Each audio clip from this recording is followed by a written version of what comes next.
अस्सलाम वालेकुम। अमिता खातून Mishra news channel Korea में आप सभी का स्वागत है। नमस्कार। आप लोग हमारा वीडियो को देखते हैं और देखने के बाद में बहुत से लोगों ने सुझाव दिए हैं और बहुत से लोगों ने हमारा आलोचना की है। सुझाव देने वाले का भी मैं धन्यवाद देता हूँ और आलोचना करने वाले का भी मैं धन्यवाद देता हूँ। सुझाव देने वाले को धन्यवाद इसलिए देता हूँ क्योंकि वो धन्यवाद देकर हमारा उत्साह को बढ़ाता है और आलोचना करने वाले को मैं धन्यवाद इसलिए देता हूँ कि वह हमारी कमजोरी को बताता है कि हमारे में कमजोरी क्या है और हमसे भूल कहाँ पर हो रही है और हमको अपने भूल को सुधार करने के लिए क्या करना चाहिए। इस संसार में जितने भी लोग सफल हुए हैं उसके पीछे दो लोगों का हमेशा साथ रहा है। एक पक्ष लोगों का और दूसरा विरोधी पक्ष। एक है समर्थन पक्ष और दूसरा विरोधी पक्ष, और दोनों ने अपना महत्वपूर्ण भूमिका निभाया है और भूमिका निभाकर उन्होंने इस संसार में कई लोगों को जिंदगी बदलने में सफलता प्राप्त किया। काम चाहे कोई भी करे, काम करना बड़ी बात नहीं है। काम करने वाले को समर्थन करना और उसका विरोध करना, ये दो मायने इस बात का है कि उसका विकास होना चाहिए और वो दोनों राष्ट्र के कर्णधार है। राष्ट्र का एक अनमोल रत्न में गिनती होती है। क्यों? क्योंकि कोई भी आदमी अगर अच्छा काम करेगा तो राष्ट्र को और समाज को दोनों का प्रगति होगा और दोनों का उज्जवल भविष्य निर्माण होगा। और अगर गलत काम करता है तो राष्ट्र का पतन होगा और समाज का भी पतन होगा। दोनों का पतन, पतन का मतलब विनाश। अब समाज को स्वयं विचार करना है कि राष्ट्र का विकास के लिए हमको क्या करना चाहिए, अपने समाज के कल्याण के लिए हमको क्या करना चाहिए। आज लोगों में पढ़े लिखे है और पढ़ने लिखने के बाद में उसको ज्ञान प्राप्त होता है और ज्ञान प्राप्त करने के बाद में उसको विचार करना होता है कि हमको ऐसा कौन सा काम करना चाहिए कि सभी समाज के लोगों का कल्याण हो, सभी समाज का विकास हो। और दूसरी बात यह है कि हम कोई भी काम करें तो हमारे में निष्पक्षता होना बहुत आवश्यक है। स्वार्थ अगर होगा तो उसका लाभ किसको होगा? जैसे मैं आपको उदाहरण के लिए बताता हूँ कि कोई आदमी अपने घर में खूब बढ़िया बढ़िया सामग्री बनाया, पकाया, पकवान बनाए और वो खुद ही खाया, इसमें आसपास वाले को क्या फायदा हुआ? पकवान बनाए, अच्छा किए, लेकिन तुम खुद ही खाए तो आसपास वाले तुम्हारा न तो विरोध करेगा और न तो तुम्हारा समर्थन करेगा। लेकिन अगर आपने आसपास वाले को अगर पकवान बनाकर खिलाए तो लोगों में प्रसन्न खुशी होगी कि भाई सामने वाला पकवान बनाया, अच्छा अच्छा पकवान बनाया और हम लोगों को खिलाया, और दोनों आपके सहयोगी होंगे और आपको हमेशा साथ देंगे। हाँ, उसमें एक चीज है, पकवान खाने वाला बोलेगा बहुत स्वादिष्ट था, बहुत अच्छा था, और कुछ लोग आपको बोलेंगे कि पकवान बनाया लेकिन उसमें ये कमी थी, तो आपका आलोचना किया। लेकिन आलोचना और बुराई दो अलग चीज है। आलोचना करने का मतलब है आपकी कमी को उजागर करना, और बुराई करना यह है कि खा भी लिया, अरे बहुत बेकार था, आदमी ठीक नहीं था, ये नहीं था, वो नहीं था, उसके बोलते बुराई करना। और जो आदमी बुराई करता है तो आस पास वाले को अगर मालूम हुआ तो बुराई करने वाले को कभी साथ नहीं लेगा, लेकिन आलोचना करने वाले को साथ लेगा।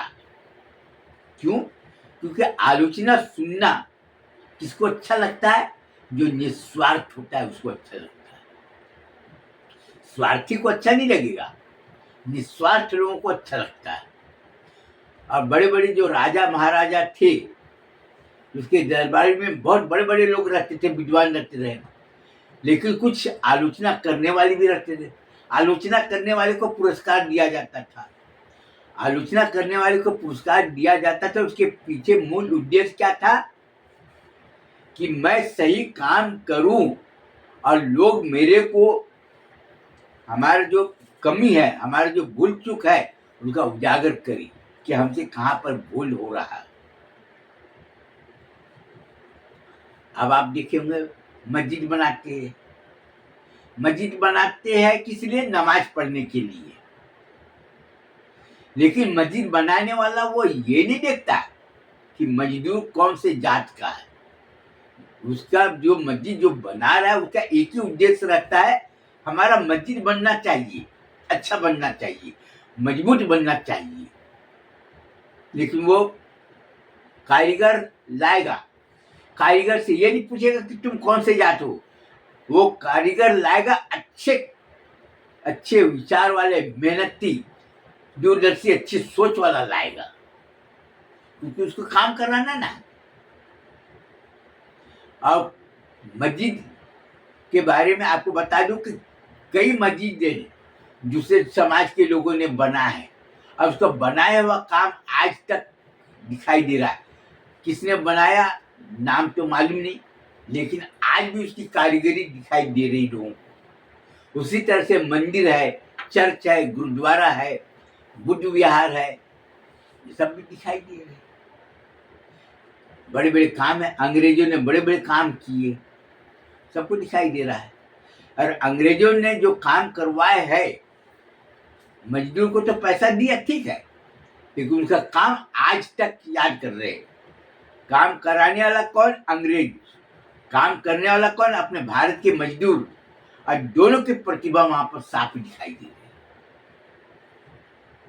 हमने मुस्लिम समाज को बताया था कि मैं मदरसा चलाता हूँ।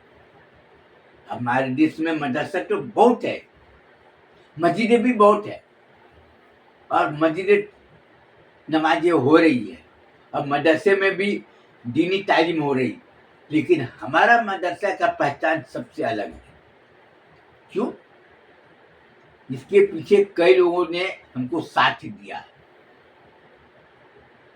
और कई लोगों ने हमारा आलोचना किया।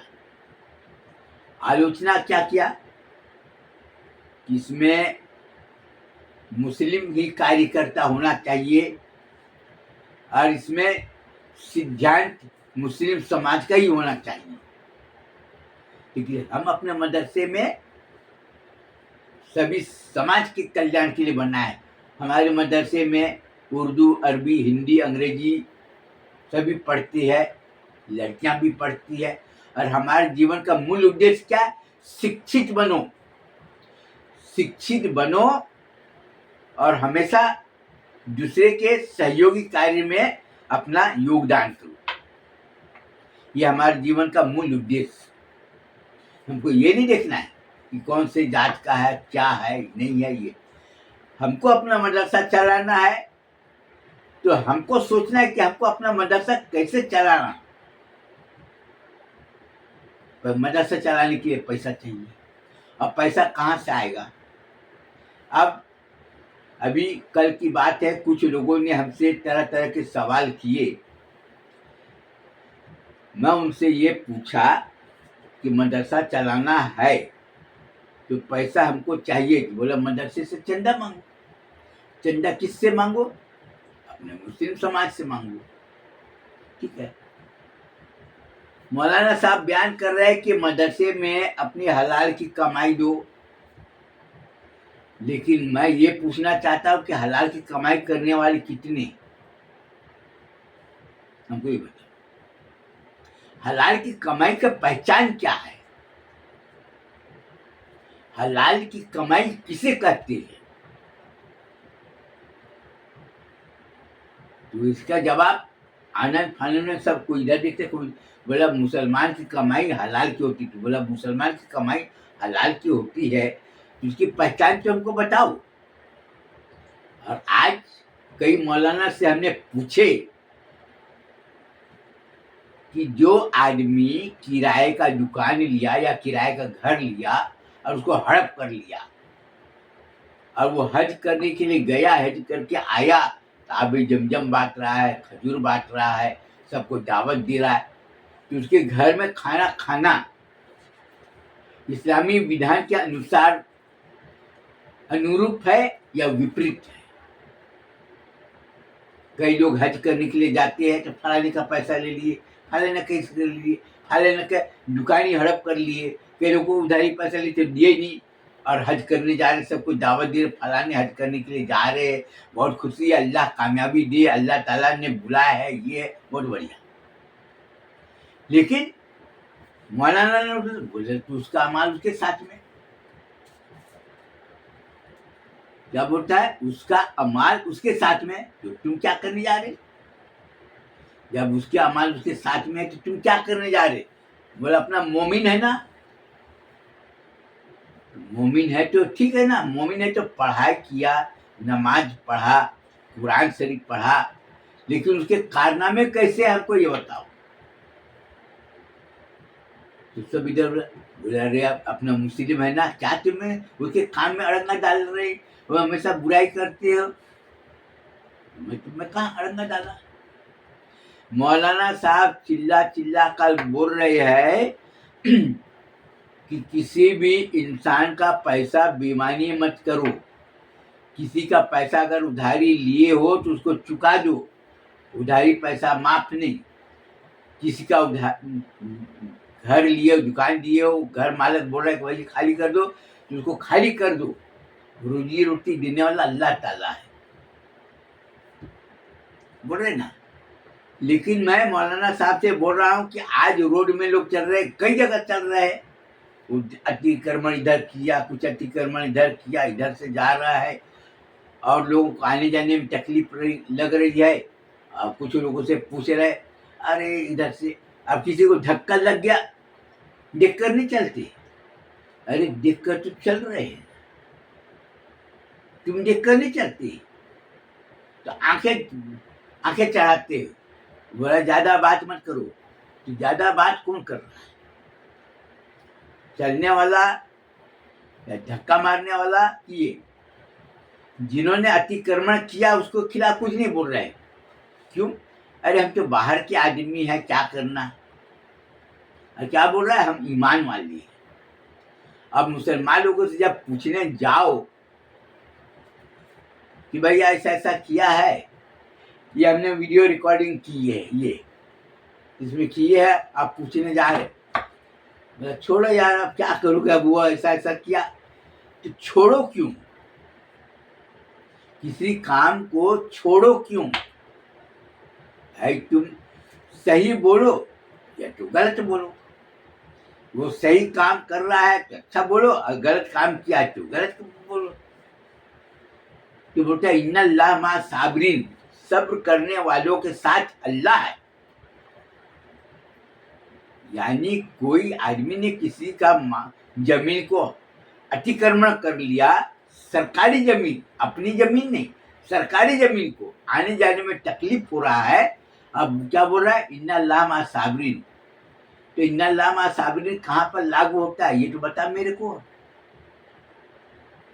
अब हम अपने मदरसे में, हजरत आमीना इस्लामिया मदरसे में पढ़ने वाले बच्चे को ये बोलूँगा कि तुम हमारे मदरसे में पढ़े, अच्छे पढ़े, और अगर पढ़ने के बाद में भी अगर तुम कुरान शरीफ पढ़े और उसके खिलाफ काम किए तो तुमको कुरान शरीफ पढ़ने से कोई फायदा नहीं। और जो आदमी विश्वासघात करता हो, उसकी तरफदारी करता है, तो मेरा सबसे बड़ा दुश्मन है। जो आदमी अपने आंख से देखा और उसको जब जरूरत पड़ी तो मुकर जाना, तो वो हमारा काला सांप से भी ज्यादा दुश्मन वो हमारा। अभी कई तरह की बातें हैं जो कि उस समय वीडियो रिकॉर्डिंग नहीं होती रही, लोग मुकर जाते रहे।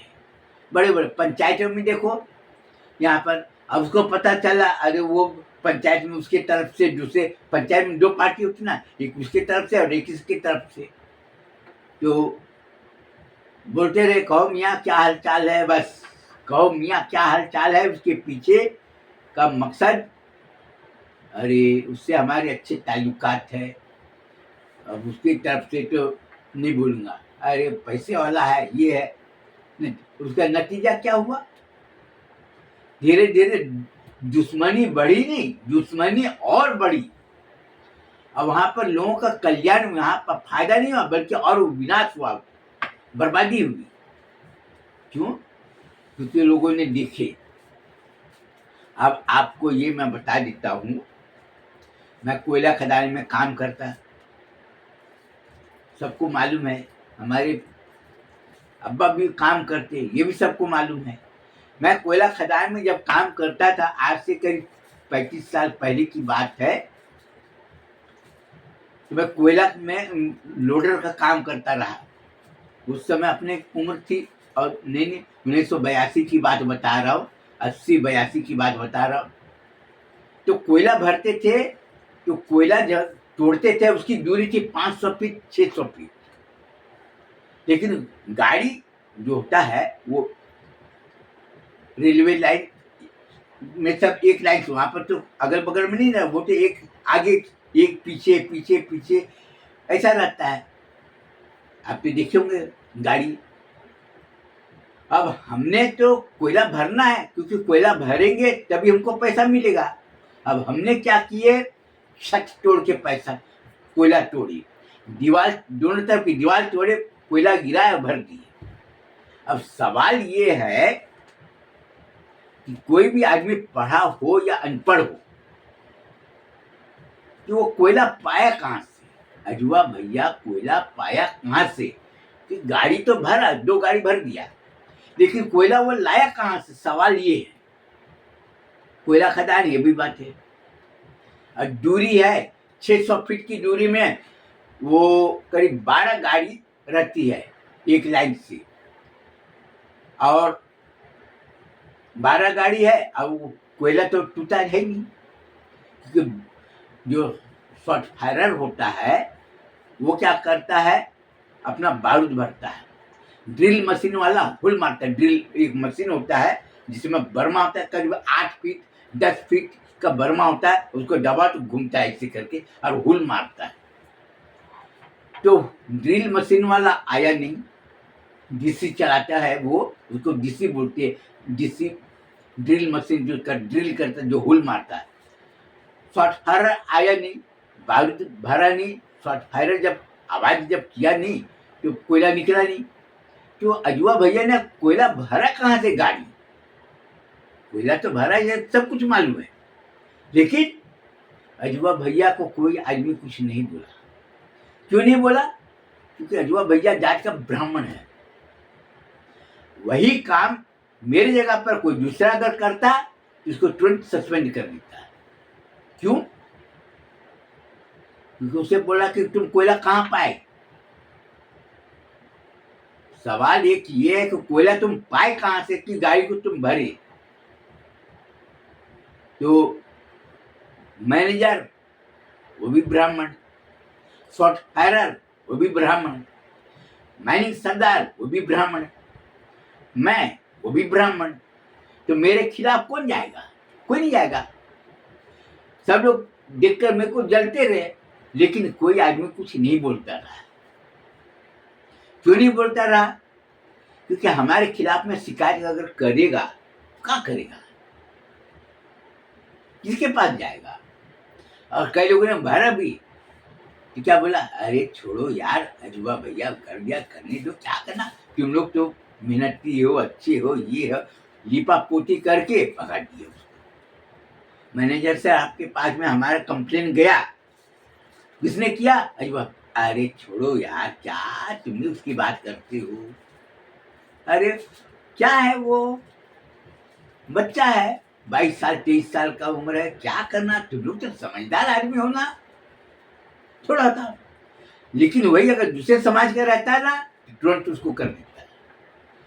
मैं कोयला खदान में जाकर बड़ा बड़ा लंबा लकड़ी लाता रहा, बल्ली इतना मोटा मोटा, और बल्ली लाता रहा, 10 फीट का रखता रहा, कोई 8 फीट का रहता रहा, जाकर सो जाता रहा, जबकि कोयला खदान में सोना मना। लेकिन क्या क्या करता रहा, लोग देखे लेकिन कुछ नहीं बोलते। इसको बोलते हैं पक्षपात, समर्थन नहीं करेंगे, क्योंकि सिर्फ मैं सोता रहा, दूसरे लोग सोते रहे तो उसके ऊपर में एक्शन ले लेते थे। क्यों? क्योंकि यहाँ पर पक्षपात होता था। उसी तरह से आज मुसलमान लोग नमाज पढ़ते हैं, मौलाना साहब बयान करते हैं, बड़े बड़े बयान करते हैं, और जुमा का दिन में बयान ऐसे करेंगे कि आप सोच नहीं सकती। मैं पूछना चाहता हूँ, मस्जिद तामीर करते हैं, अच्छी बात है, मस्जिद में ऐलान करते हैं मैं फलाने चंदे के लिए आया, फलाने जगह से आया हूँ, आप ज़्यादा ज़्यादा इमदाद करिए, अल्लाह ताला आपको रोजी रोटी में बरकत देगा, और आपको अल्लाह ताला हर मुसीबत बला से महफूज रखेगा, और अल्लाह ताला आपको इज्जत से नवाजेगा। वो साले हरामी से मैं पूछना चाहता हूँ कि अल्लाह ताला हमको इज्जत से कैसे नवाजेगा, ये तो बता दे मेरे को, कैसे नवाजेगा? मैं झूठ बोल रहा, बेईमानी कर रहा, इधर मौलाना साहब बोल रहे अपने हक और हलाल की कमाई से इमदाद करो। मस्जिद बनाना का मतलब जन्नत में अपना घर, अभी मैं यहाँ पर रह रहा हूँ तो जन्नत में घर बनाएंगे? सारा दुनिया को तो ठिकाना नहीं, जन्नत में घर बनाएंगे? झूठ बोल के, बेईमानी करके, लोगों को धोखा दे के पैसा कमाए, ये किए वो किए। और यही बात कई मस्जिद में जाओ, हम मदरसे के चंदा के लिए नहीं, यहाँ पर चंदे के ऐलान नहीं कर सकते। तो भैया मस्जिद अल्लाह का घर है, वहां पर ऐलान कर सकते, ये बोलते ऐलान नहीं कर सकते, क्यों भैया? इसका मतलब मस्जिद तुम्हारे बाप का घर है, तभी ना। यहाँ पर चंदे का ऐलान करना मना है, लिखा हुआ है। यहाँ पर सिर्फ फलाने के लोग ही, फलाने राज्य के लोग ही चंदा कर सकते हैं। एक मस्जिद में लिखा हुआ है, मस्जिद मदरसे के चंदे वाले तहदीकनामा लाएंगे तो ही चंदा कर सकते हैं, नहीं तो नहीं कर सकते हैं। तो भैया क्यों? मान लो जिसके पास में तहदीकनामा नहीं, जिसके पास में मोबाइल नंबर नहीं, जिसके पास में वीडियो कॉल करके चंदा नहीं, इसका मतलब वो चोर है। अब हमने तो पहले बता दिए कि मैं तो पैसा निकाल लूंगा, हमको पैसा चाहिए, और हम काम ऐसा करेंगे कि सबको दिखाई दे।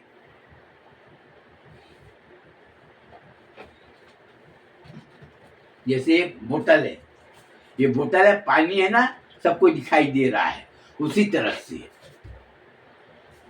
और दूसरी बात ये है कि आज से क्या 20 साल 25 साल या और भी है, गांव में मस्जिद की तामीरी काम होता रहा, गांव वाले लोग दे देते रहे। ये हमारे तरफ से कटहल है, लौकी है, कुमड़ा है, कोई पुराने गिलास है, बहुत सारी चीजें रहता रहा, दे देते रहे हमारे तरफ, क्योंकि गांव में पैसा नहीं रहता रहा। अब इसकी नीलामी, कई लोगों ने मुर्गा दे दिया, मुर्गा कितने का मिलता रहा? 15-16 लाख। लेकिन वो मुर्गा जब नीलाम होता रहा तो लोग क्या होते थे, 100 रुपया 150 रुपया, सर 150-200 रुपये में तो बकरा मिल जाता रहा उस समय बकरा मिल जाता रहा। लेकिन नीलाम होती रही और फटाफट लोग खुशी खुशी खरीदते थे। आज हमने जो बनाया है कि लड़कियों को सिलाई सिखाओ, और सूरत से अहमदाबाद से कपड़ा लाओ, कुर्ता पैजामा सलवार जम्पर बनाओ और बेचो, और अपने कौम की लड़कियों को रोजी रोटी से जोड़ो कि किसी के आगे हाथ ना फैलाए। आपको हमने पहले भी वीडियो में बताए होंगे, हमने 1,000 रुपया, 5,000 रुपया, 10,000 रुपया का हमने बॉन्ड निकाली है कि भाई साल भर में जितना मुनाफा होगा 50% मुनाफा मदरसे को देंगे, 40% आपको देंगे इन्वेस्टर को, और 10% कारोबार में लगाएंगे। भाई हमको मेहनत की कमाई चाहिए ना, लेकिन लोगों ने इसमें कोई इंटरेस्ट नहीं, और बहुत से लोगों ने लिए भी, और मुस्लिम लोगों में कितने हैं 10%, और दूसरे समाज के लोग ज्यादा पैसा इन्वेस्टमेंट किए। वो तो एक ही बात बोलेगा, वाह भैया मैं तो तुमको 10,000 रुपया दे रहा हूँ, 40% मिलेगा ना, हाँ मिलेगा भैया, क्यों नहीं मिलेगा। वो लिया। हमारा कारोबार का प्रचार मुस्लिमों को करना चाहिए ना, तो दूसरे समाज के लोग कर रहे, क्यों? क्योंकि बॉन्ड खरीदे, कई लोग 50,000 रुपया दिए, कोई 20,000 रुपया दिए, और लोग घूम घूम के मदरसा वाला बहुत बढ़िया माल बेचता है ये। अब हमने तो आपको शक्कर और चाय पत्ती का भी हमने बताए थे वीडियो में पहले, आप देखे होंगे घर घर जाकर बेच रहे। तो शक्कर अच्छी क्वालिटी की बेचते तो लोग क्या बोलते, बहुत महंगा है। आज आदमी कमाई करता अपने बाल बच्चों को खिलाने के लिए, तो बोलते बहुत महंगा सत्तर, ठीक है, इससे हमारा कोई लेना देना नहीं, हमारा कारोबार अच्छा है। लेकिन मैं ये पूछना चाहता हूँ, जो आदमी कुरान शरीफ में लिखा उसके विपरीत कार्य करते हैं, आज उसके पक्ष में जो आदमी पूछ रहा हो उसके जवाब देने को तैयार नहीं, और जो आदमी झूठ और बेईमानी कर रहा हो तो सच बोलने को तैयार नहीं, और क्या बोल रहा है कि हम मुसलमान हैं, हम ईमान वाले हैं। अब आपसे मैं ये पूछना चाहता हूं,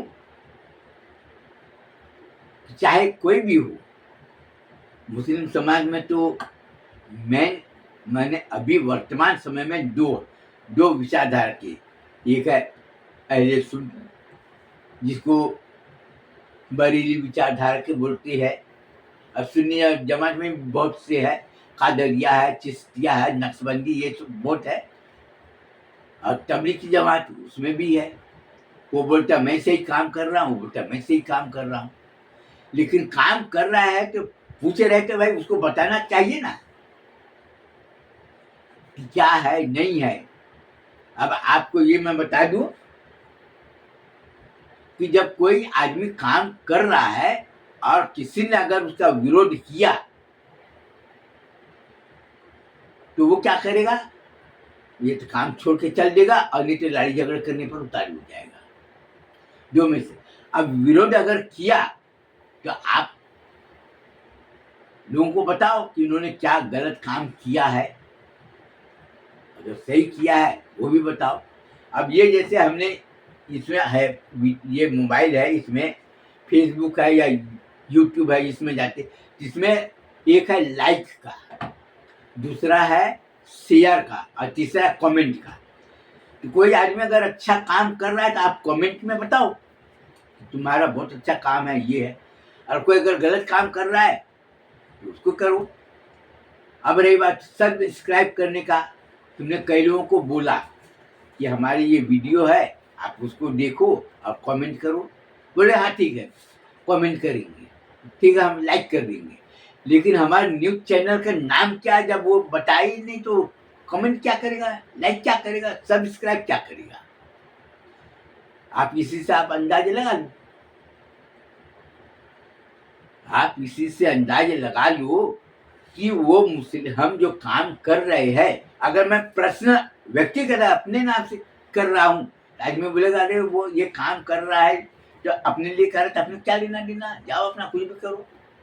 लेकिन मस्जिद और मदरसा होता है सार्वजनिक सभी के लिए, और मैं जो काम कर रहा हूँ इसका मतलब कि वो मैं जो काम कर रहा हूँ, मदरसा चला रहा हूँ या मस्जिद बना रहा हूँ, मैं तो उसको पसंद नहीं है, और नहीं तो उसके हमारे मस्जिद मदरसे से उसको नफरत है, मतलब यही है। अगर गलत काम कर रहे हैं तो बोलो अजवा भैया तुम ये काम गलत कर रहे हो, और सही कर रहे तो बोलो अजवा भैया तुमने नमक बेचे, साबुन बेचे, कापी किताब बेचे, बहुत अच्छा किए, तो मेहनत करके और तुमने बनाए। लड़की लोगों के लिए हमने बताए कि मेहनत करो और सभी रोजी रोटी। तो आज आप मुसलमान हो ना, तो आप जाकर पूछो और अपने आँख से देखो कि अपनी कौम की लड़कियों को रोजी रोटी जोड़ने के लिए क्या करना चाहिए और उन्होंने क्या किया। हमारी बुराई करना वो तो है, हमको तो सुनने के आदि है, हमको उससे कोई मतलब नहीं। जब हुजूर सल्लल्लाहु अलैहि वसल्लम का फरमान, जिसको हदीस बोलते हैं, हुजूर का फरमान है कि किसी की जमीन के ऊपर मैं कब्जा मत करूं, और तुम कब्जा किए और जो आदमी उसके साथ में रहता है, इसका मतलब कि हुजूर का दुश्मन है या नहीं है, दो होगा। लेकिन आदमी जब नहीं बोलता है तो आदमी क्या सोचेगा, इसका नतीजा क्या निकलेगा, ये बताओ। तो मैं यही बोलना चाहता हूं कि आप अगर कोई आदमी सही काम कर रहा है तो आप अगर नहीं बोलते हो, उसके उत्साह नहीं बढ़ाते हो, तो या तो काम करना छोड़ देगा और नहीं तो फिर अपना मुंह मोड़ लेगा। अगर वो गलत काम कर रहा है तो उसकी कमी नहीं बताते हो लोगों को कि वो ये काम कर रहा है तो ये काम करने से आगे चलकर ये नुकसान होगा। इसका मतलब ये है कि आपको समाज से आपको कोई लेना देना नहीं। मैं अपने मदरसे में पढ़ने वाले बच्चे को यही बोलना चाहूंगा कि तुम, वैसे तो मेरे को गर्व है हमारे मदरसे में पढ़कर जितने भी लड़के लोग निकले हैं, अभी तक किसी ने हमारे सिद्धांत और संस्कार के विरुद्ध कार्य नहीं किए हैं। इसलिए मेरे को गर्व है कि मैं जो काम कर रहा हूँ वो बहुत पसंद है। जितने भी लड़कियां हमारे मदरसे से पढ़कर निकली है, अपने ससुराल जाकर अपने सास ससुर के साथ में वैसा व्यवहार किया है जिस तरह से अपने घर में। क्यों? क्योंकि हमने बताया तुम अपने ससुराल जाकर तुम अपने सास ससुर के साथ में, देवर और नंदन के साथ में अगर तुम अच्छा सलूक करोगे तो परछाई, जैसे ये है ना, जिसका परछाई निकलेगा, इधर निकले चाहे इधर निकले चाहे उधर, तो उसका परछाई पड़ेगा। तो तुम्हारे मायके में तुम्हारी भाभी तुम्हारे माँ बाप के साथ में अच्छा सलूक करेगी, तुम्हारी बहन के साथ में अच्छा सलूक करेगी, अपने तुम्हारे भाई के साथ में अच्छा सलूक करेगी, क्योंकि तुम अच्छा करोगे तो उसका प्रतिबिंब। अब तुम्हारी भाभी अच्छा करेगी तो उसके मायके में भी उसके साथ में अच्छा करेगी। तो हम जैसा बीज बोएंगे वैसा फल निकलेगा। यह हमारा बोलने का उद्देश्य है और शिक्षा प्राप्त करने का मूल उद्देश्य है कि अपना उज्जवल भविष्य बनाओ। अपने दिमाग से सोचो कि हमको क्या करना चाहिए और किस काम करने से हमारी बदनामी होगी या हमारा नुकसान होगा, वो काम को छोड़ देना ही उत्तम है। यही बोलते ना, उज्जवल भविष्य के लिए दुराचारी, व्यभिचारी, लोभी, कपटी लोगों से सावधान। इसके साथ ही मैं अपना बयान खत्म करना चाहता हूँ और आपको यही बोलूँगा कि हमारी वीडियो अगर आपको अच्छी लगती हो तो आप कमेंट में आप अपना विचार लिखो, अच्छा या बुरा, और लाइक करो और सब्सक्राइब करो। बस इसके साथ ही मैं अपना बयान खत्म करता हूँ। अस्सलाम वालेकुम, सबको नमस्कार।